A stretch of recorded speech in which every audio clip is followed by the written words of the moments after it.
Hai, saya Joe. Balik lagi di Dinding Joe. Desiree yang berusia 30 tahun tinggal bersama suaminya yang bernama Scott Sanford di kota Yakima, Washington. Scott bertugas sebagai Garda Nasional Amerika Serikat. Sedangkan Desiree yang dibesarkan di Washington bekerja sebagai guru seni di Wapato Middle School. Dia digambarkan sebagai guru yang kreatif dan penuh perhatian. Karena itu, Desiree dipuja dan disukai oleh semua muridnya. Desiree dan Scott menikah pada tahun 2003. Pasangan ini sama-sama menyukai alam terbuka dan mereka sering terlihat bersepeda di sekitar kompleks perumahan mereka. Semua orang yang mengenal pasangan ini tahu kalau Desiree dan Scott saling mencintai, bahagia, dan tampak seperti pasangan yang sempurna. Pada tanggal 7 April 2013, pukul 20.30 malam, Departemen Sheriff Yakima County menerima telepon 911. Telepon tersebut rupanya berasal dari Scott Sanford. Sheriff's Office. Hi, ma'am. This is Scott Sunford. Today at 3:24, 3:27, and 3:28, I had 3 census trips. Okay, did somebody break into the residence? I don't know. I've been out of town and I haven't been able to get a hold of the wife. All right, we'll get someone out there. I'm not going to go in or touch anything, but I'm here. I'm in the car and I got a spotlight on the door. Scott baru saja kembali dari pekerjaannya di luar kota. Dan dalam perjalanan pulang ke rumahnya, dia mencoba menghubungi istrinya tapi tidak bisa. Namun, bukan itu saja yang membuat Scott khawatir. Tiba-tiba dia mendapat pemberitahuan di HP-nya kalau alarm tanda bahaya yang baru dia pasang semalam telah berbunyi. Awalnya, Scott menganggap ini sebagai kesalahan teknis. Lagi pula, biasanya alarm baru membutuhkan waktu yang cukup lama untuk bisa beroperasi dengan normal. Tapi karena Scott khawatir, dia lalu menelpon 911 dan meyakinkan polisi untuk memeriksa Desiree istrinya. Anehnya pada saat itu, Scott tidak terlihat terlalu cemas atau panik. Saat polisi tiba di rumah Desiree, mobil Scott sudah terlihat sedang parkir di jalan masuk. Scott berdiri di luar rumahnya, sambil memegang lampu senter yang menyala terang dan pistol yang diarahkan ke dalam rumahnya. Rupanya, dia tidak ingin memasuki rumahnya sendirian. Sewaktu ditanya polisi, "Apa yang terjadi? Mengapa kamu tidak masuk?" Scott hanya berkata, "Saya tidak tahu apa yang ada di dalam rumah saya." Dan ketika polisi memasuki rumah itu, pada awalnya tidak terlihat hal yang aneh. Rumah itu dalam keadaan gelap. Akan tetapi, semuanya berubah ketika polisi memasuki kamar tidur utama. Di sana, polisi menemukan tubuh Desiree Sanford. Dia telah ditembak 9 kali, dan polisi menemukan selongsong peluru di sekitar ruangan. Dari posisi tubuhnya ketika diketemukan, sepertinya Desiree telah mencoba merangkak menjauh dari penyerangnya di saat-saat terakhir hidupnya. Polisi segera menyadari bahwa Scott tidak bereaksi seperti ketika seseorang mengetahui kalau istrinya telah meninggal. Kasus ini pun segera ditetapkan sebagai kasus pembunuhan. Dan hal pertama yang dilakukan polisi adalah menginterogasi Scott. Polisi mencurigai kalau Scott mungkin ada hubungannya dengan pembunuhan istrinya. Polisi keluar dari rumah dan berjalan ke arah Scott, lalu memberitahu dia bahwa ada seorang wanita yang meninggal di rumahnya. Dan polisi meyakini kalau itu adalah istrinya Scott. Polisi sempat mengatakan sangat menyesal dan ikut berduka cita atas berita menyedihkan ini. Tapi Scott sepertinya tidak peduli. Wajahnya yang dingin seperti batu. Berita kematian istrinya seperti tidak berarti apa-apa bagi Scott. Di ruang interogasi, polisi menanyain Scott tentang kejadian malam itu. Scott mengatakan bahwa dia sedang berada di luar kota untuk menghadiri pemakaman. Sementara istrinya tinggal di rumah. Selama di luar kota, Scott bermalam di sana dengan teman wanitanya yang bernama Paige. Scott lalu kembali ke rumah setelah dia mendapat peringatan yang menunjukkan bahwa sistem alarm keamanan rumahnya telah menyala. Anehnya, Scott tidak menerima telepon dari Desiree kalau emang dia sedang dalam bahaya. Karena inilah Scott menjadi khawatir. Dia takut Desiree mengalami sesuatu. Dan itu sebabnya Scott menelpon 911. Tetapi ketika Scott tiba di rumahnya, dia melihat bahwa rumahnya telah dibobol. Mobil Desiree masih berada di jalan masuk. Tapi dia tahu ada sesuatu yang salah. Saat itu Scott tidak tahu harus berbuat apa. Akhirnya, Scott memutuskan untuk tidak masuk ke dalam. Dia memundurkan mobil istrinya, menunggu di luar rumah dan menelpon 911. Scott juga sempat menelpon temannya yang bernama Brian yang tinggal di Cleat untuk menceritakan keadaannya. Polisi ingin tahu, mengapa Scott nggak langsung masuk aja ke rumahnya saat itu. Jika Scott emang khawatir dengan istrinya, seharusnya dia langsung masuk saja untuk berusaha menolong istrinya.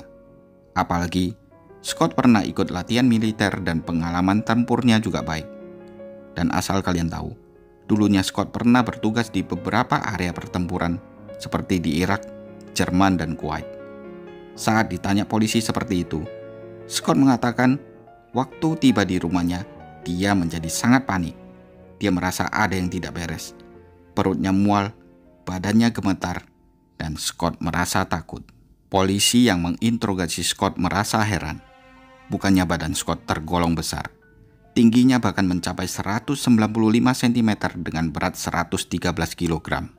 Dan dia bahkan membawa senjata api. Polisi mengatakan Scott seharusnya bisa masuk ke dalam rumahnya untuk mengecek kondisi istrinya saat itu.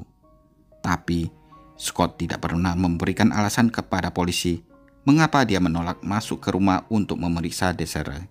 Akhirnya, polisi mengubah pertanyaannya dan menanyakan keberadaan Scott di malam ketika dia pergi ke pemakaman. Ternyata, saat itu Scott tidak tinggal di rumah ayahnya di Kennewick. Scott malah bersama dengan seorang wanita yang bernama Paige Blade. Awalnya, polisi mengira kalau Paige adalah selingkuhan dari Scott. Tapi Scott mengatakan bahwa hubungan Paige dengan dia dan Desiree adalah hubungan yang rumit. Scott mengatakan kalau sebenarnya Desiree tidak ingin siapapun tahu tentang rahasia ini. Desiree dan Paige ternyata melakukan hubungan intim. Bukan hanya itu, ternyata Paige juga melakukannya dengan Scott. Jadi, mereka bertiga melakukan hubungan intim secara bergantian. Dengan adanya alibi dan polisi tidak mempunyai bukti untuk menahan Scott, polisi terpaksa membiarkan dia pergi. Polisi lalu mengalihkan perhatian mereka ke Paige untuk melihat apakah dia bisa memberi polisi lebih banyak informasi yang akan mengarah pada pembunuhan Desiree. Tetapi Paige mengkonfirmasi alibi Scott dan memberi polisi cerita yang mirip dengan yang diberikan oleh Scott. Bahkan, catatan lokasi telepon Scott tidak menunjukkan kalau dia berada di dekat lokasi pembunuhan pada saat kematian Desiree terjadi. Karena tanpa adanya bukti lagi, kasus ini tampaknya akan menjadi kasus dingin yang tak terpecahkan. Waktu pun terus berjalan, dan setahun telah berlalu. Tiba-tiba, polisi menerima panggilan telepon misterius dari penelpon anonim yang mengatakan bahwa dia tahu siapa yang telah membunuh Desiree Sanford. Penelpon itu memberitahu polisi bahwa pembunuhnya adalah seorang pria yang bernama Marty Grismer, nama yang belum pernah muncul sewaktu dalam penyelidikan.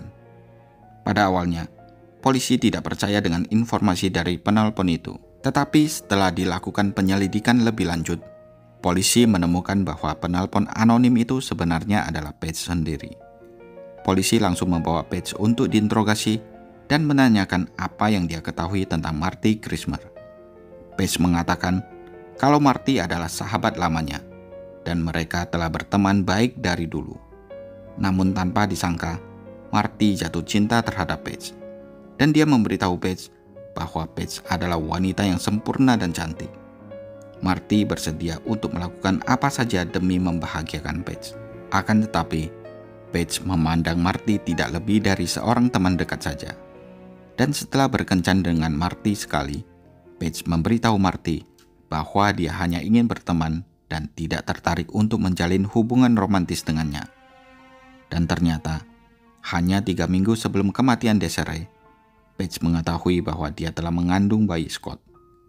Segera setelah Paige mengetahui kehamilannya, salah satu orang pertama yang dia ceritakan tentang kabar baik itu adalah Marty.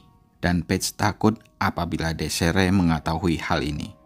Karena jika Desiree sampai tahu kalau Paige mengandung bayinya Scott, maka pasti akan menimbulkan masalah. Jadi sudah pasti, si Marty lah yang telah membunuh Desiree. Karena Marty ingin menyingkirkan Desiree demi Paige yang sedang mengandung bayinya Scott. Apa yang diceritakan oleh Paige terdengar semakin meyakinkan, karena dia dapat menggambarkan adegan pembunuhan Desiree dengan detail yang sangat jelas. Paige mengatakan kalau dia tidak pernah memberitahu Marty di mana kuncinya disembunyikan. Dan Marty butuh waktu sekitar 15 menit untuk menemukannya. Setelah mendapatkan kunci rumahnya Desiree, Marty langsung menuju ke pintu depan. Marty tahu itu adalah arah yang paling dekat dengan kamar tidur. Tapi ketika dia membuka pintu, alarm berbunyi dan anjing milik Desiree pun keluar lalu menggonggongginya. Desiree yang mendengar keributan itu ikut keluar. Dia berdiri tepat di belakang anjingnya. Marty yang melihat Desiree langsung menembaknya sebanyak 3 kali. Desiree terjatuh dan Marty masih melanjutkan tembakannya. Dia bahkan tidak ingat berapa peluru yang ditembakkannya. Yang pasti, seluruh isinya habis dia tembakkan. Akan tetapi, meskipun polisi memiliki kesaksian dari Page, tidak ada bukti kuat yang bisa menghubungkan Marty dengan pembunuhan Desiree. Polisi pun lalu mencoba memasang alat penyadap di tubuh Page dan berharap bisa membuat Marty mengaku perbuatannya dalam bentuk rekaman. Tapi sayangnya, Marty tidak terpancing dengan jebakan itu. Untunglah, tidak lama kemudian, polisi berhasil mengungkap senjata yang digunakan dalam pembunuhan itu. Informasi itu datang dari manajernya Marty. Ternyata, Marty telah diberhentikan dari pekerjaannya karena manajernya telah menemukan senjata di kantornya. Dengan bukti baru ini, polisi memutuskan sudah waktunya membawa Marty untuk diinterogasi. Saat diinterogasi, Marty mengatakan kalau dia dan Page bekerja di tempat yang sama, yaitu di Basic American Food. Marty mengatakan kalau Page yang telah meminjamkan senjata dan mobilnya ke dia, lalu Page mencoba menjebaknya atas pembunuhan yang telah dia lakukan. Marty mencoba menyalahkan Page sebagai orang yang telah membunuh Desiree. Tetapi, Marty tidak tahu tentang bukti forensik yang memberatkannya. Polisi rupanya telah mendatangi tempat kerjanya Marty. Dari sini, polisi akhirnya mengetahui kalau Marty baru saja diberhentikan dari pekerjaannya karena telah menyimpan senjata api di kantornya. Ketika ditanyakan polisi senjata apa yang dimilikinya, Marty menjawab, laras Senpi. Dan Marty telah memilikinya sejak bulan April 2013, di mana itu adalah waktu yang sama dengan saat ketika Desiree dibunuh. Polisi langsung memeriksa Senpi yang dimiliki oleh Marty, dan dipastikan kalau itu adalah senjata yang sama yang digunakan untuk membunuh Desiree. Ditambah lagi, peluru yang melukai dan membunuh Desiree juga sama dan berasal dari Senpi miliknya Marty.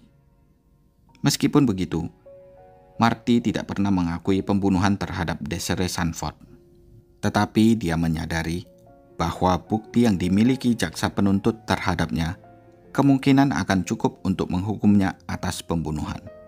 Jadi, untuk mendapatkan hukuman yang lebih ringan, Marty Christmer memasukkan pembelaan Alford untuk menghindari penjara. Untuk sekedar info, pembelaan Alford adalah pembelaan di pengadilan di mana terdakwa tidak mengakui tindakannya dan mengatakan kalau dia tidak bersalah, namun mengakui bahwa bukti yang ada memang benar. Marty Christmer akhirnya dijatuhi hukuman 15 tahun penjara dan dijadwalkan akan dibebaskan pada tahun 2028. Banyak orang yang masih curiga kalau Scott atau Page atau mungkin keduanya sebenarnya juga terlibat dalam pembunuhan Desiree.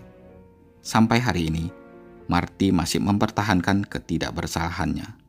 Namun, tidak ada tuntutan lain yang bisa diajukan karena tidak cukup bukti. Nah, gimana menurut kalian? Tulis di kolom komentar ya.